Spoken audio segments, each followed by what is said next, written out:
be awesome just to see what they do in another car.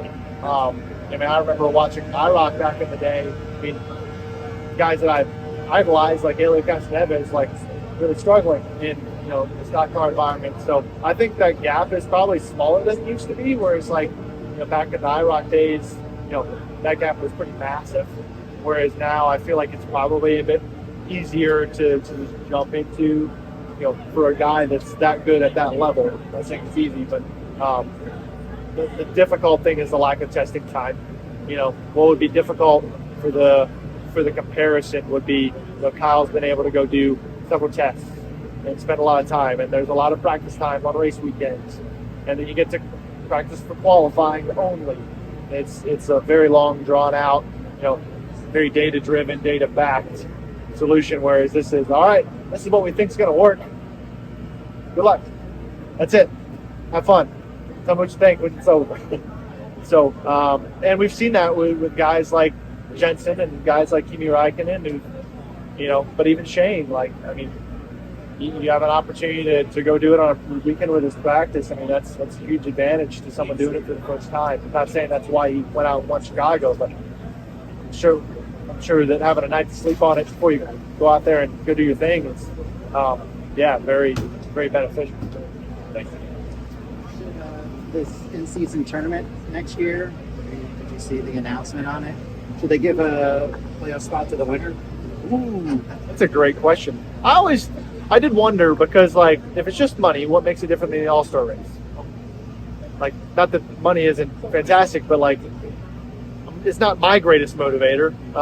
But yeah, if there's points on the line, if there's even if it just gives 5 playoff points to the guy who wins it, I think that really changes, because what you want is something like that to really incentivize the guys all the way throughout the bracket.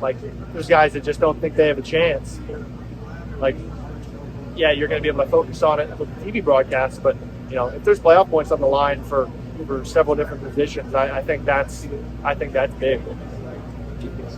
Austin, this is a hectic time to be a member of Team Penske with the 500 and obviously 600 coming up as well, one of the longest races of the year, the longest race of the year. How do you guys manage that as a team, and then over on the NASCAR side? Yeah, I mean, I'd say it's probably more of a management question, but I mean, for me, it's only strange because I've spent the majority of my life going to the Indy 500, and my first Coke 600 was the first one I raced in. So for me, I don't think it changes a whole lot. I think for a lot of our side on the NASCAR side, it doesn't really change a ton. And I think it's fun to kind of watch some of these guys who don't necessarily know as much as maybe I do about IndyCar racing have a genuine interest, even though the entire garage area really around this time of year. It's kind of fun to see that, because I think there's definitely mutual respect and an appreciation for what goes on, but otherwise it's business as usual. Have you ever tried to convince the captain to do the double? Not at the top of my priority list right now, but it's something I definitely want to do in the future. Do you have hopes for the option tires in terms of what they might offer, or it's, at the very least, it's hey, we're trying something? Yeah, I mean, I just hope that they're significantly faster. And if they are significantly faster, then it's going to be a great addition to the race. But if it's just a little bit faster, it's not going to be enough to make a pass. So we're about to find out here in an hour or so, and hopefully they are faster. Hey, I'm curious. So much is talked about how physically fit you guys have to be, and being athletes that you are. One thing that maybe talked about is sleep. I know there was something recently about a lot of the Olympic athletes. That's a big stress, is getting enough sleep. There's so much going on. What is it? How do you take care of that? Or you're just one of these guys that you're young enough, you can go on 5 hours of sleep and it doesn't affect you. I don't know how you look at that, as opposed to putting the effort into that, along with putting your effort into, I got to work out, I got to do this to be physically fit in the car. Yeah, I've never really thought about it too much. I love routine, so I stick to my routine. But if I had an opportunity to do something to go race, then I would take that too, and I've done that in the past. So, I don't know. You keep asking questions that I don't really know how to answer. That's for sure. They're good questions, but they're questions that make me think. And I've never really put two thoughts into my my sleeping schedule before. But yeah, that is interesting for sure. Well, like I said, I didn't even think about it until I saw where Olympic athletes were talking about it. But I mean, you're young, so. Yeah, and I mean that's my mentor. He always said that you'll have to focus on it when you get older, but you're so young right now. You just go out there and have fun. With the in-season tournament being made an official thing next year, you probably should be, if you don't have something crazy happen in Atlanta, you'll be in the mix. Do you just run a race and whatever happens, or have you already started to think about things that you could do if it starts to have a conflict of running for the win that weekend or running for the in-season tournament? Yeah, I mean, I think it's going to be a great addition to the sport, and it's certainly going to open up the strategy a lot because it really creates a head-on-head or head-to-head racing scenario where, if the yellow flag comes out, you might just do the opposite of the guy that you're racing, regardless of what that does to your finishing position. So I think it's going to be awesome for the sport, and it's going to be really fun to pay attention and see how it influences the races. Would you be in favor or against them adding playoff points, like 5 playoff points, like a win if you win the tournament? I would be in favor for it, for sure. Why? Why extra points? Because those are hard to get anyway, and I think any opportunity to get more of them would be good. And it's not like it's a freebie. It'll be a hard-earned, hard-earned to earn those points. And so, yeah, I would be all for that.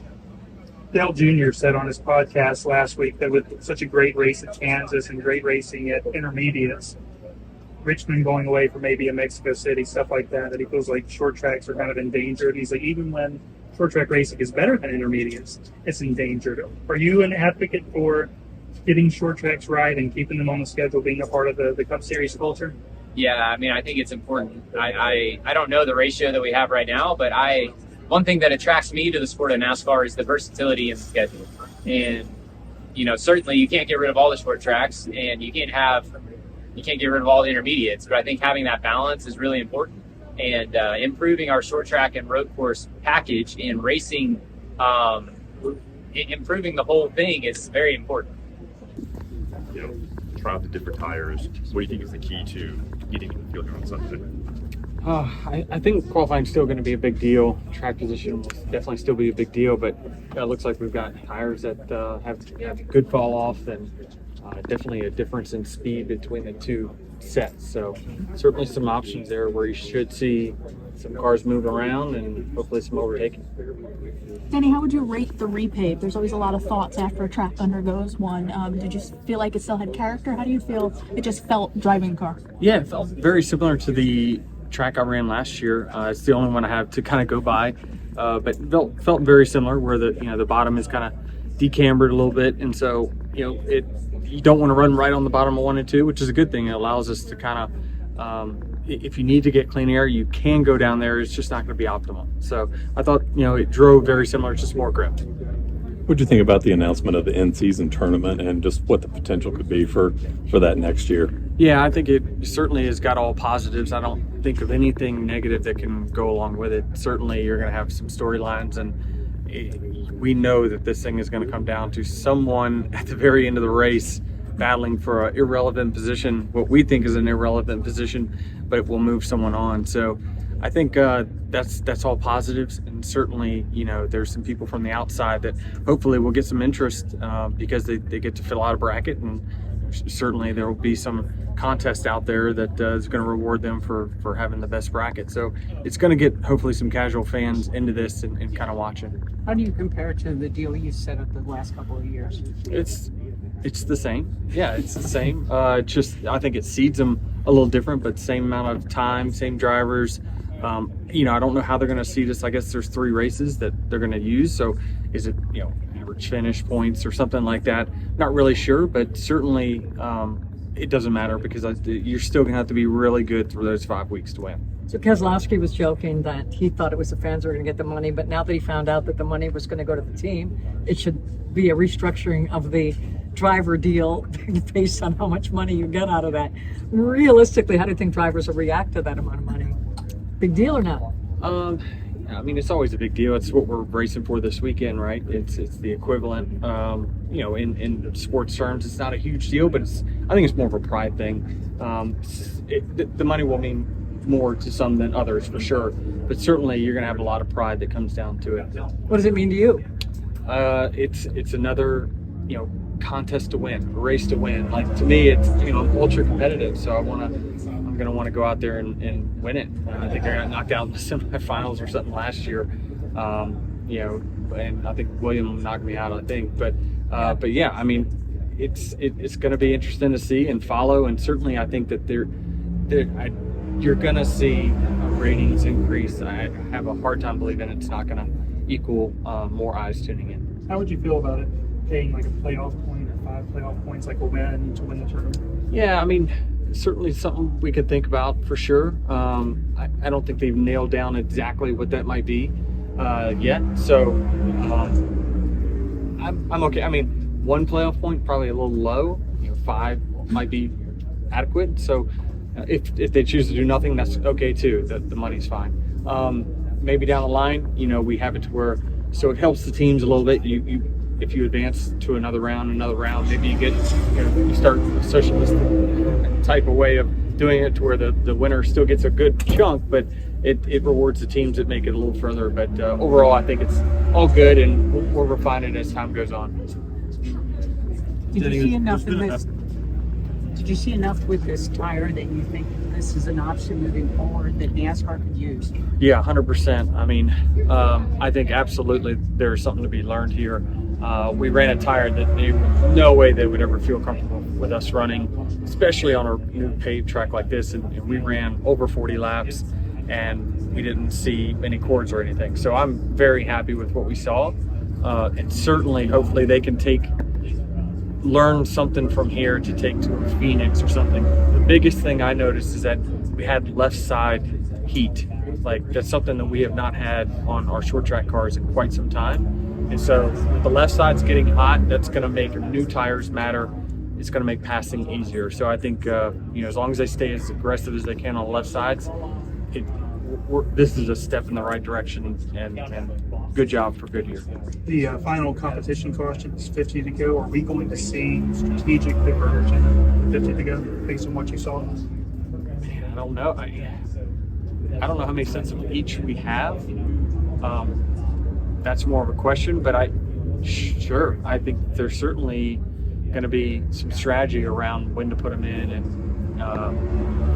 track position, all that. There's going to be a lot of shaking of the field, I think, because of this. So if nothing, we had a fabulous practice session that looked like a great race out there. The mindset of the tournament, that other changes that they've made, not only in this sport, but other sports that you've seen sports evolve, where more will that take things, and how much more open do people have to be in years to come? Obviously, this comes next year at a good time with the different partners. It's a good time to do it. It's something that 5 years ago nobody would have ever expected, probably. And it just seems, when you look at that, where does this take the sport? Where does this, and what's the next? Well, what I like about it is it creates storylines without having to change the race. There's nothing that changes in the 200 or 500 lap race that you see on the TV. There's no tricks or games or anything like that. All it is a competition within a competition. So you're hopefully going to have the storylines, the things to talk about, the drama of a high seed beating a low seed. Those things matter in a sport where sometimes news is tough on a Tuesday, Wednesday, Thursday. I think you're going to have things to talk about. And certainly in the world where I believe that football took off and many years ago is getting people involved in fantasy. All of a sudden people cared about their fantasy team, not their favorite team. And this creates something like that where you're going to have a Chase Elliott fan rooting for Denny Hamlin one week because they got me in their bracket. I mean, it's going to create those storylines, and certainly you're going to have friends talking amongst each other about, they're going to create their own groups of brackets, right? So I just think it's really positive, and it's certainly the jumping off point of where I think other sports have grown, and we're just now getting there. Are you seeing the value of the pit crews being able to work at airspeed and being able to improve from where they were a couple months ago? Well, last week was the first time any weekend the 2311 team of the 45 had the fastest median time, all their pit stops combined. So that was the very first for us. And so absolutely we see that is, I mean, we're still working out of our dumpsters. I mean, that's a fact. Right now our pit facility is, we've taken our dumpsters out and we're putting pit carts in there and we're letting those guys jump off the wall. So, you know, that won't be done till probably 1st of October, the actual pit facility that we're putting in. But absolutely have them at our shop, being able to spend more time, because at JGR it worked really well, but we only had a certain amount of time. We had a time slot, and after that we're out of there, right? They got to get the next team in. And so for us to be able to spend a little more time there certainly is allowing us to build upon some things and work on some things, do some new drills, something that we just didn't have time to do before. So it's all starting to pay off now. Denny, we're starting to get confirmed races locked in on the 25 schedule. And one of the things is Prime Video's first race is going to be the 600. And did that surprise you at all, that one of the biggest races of the season is going to be on streaming? Yes and no. I think typically networks like to start off with a big race. We've seen it over the last few years when they shifted the first race from NBC to, I forget from where, to like the Nashville, when we went first back to Nashville, right?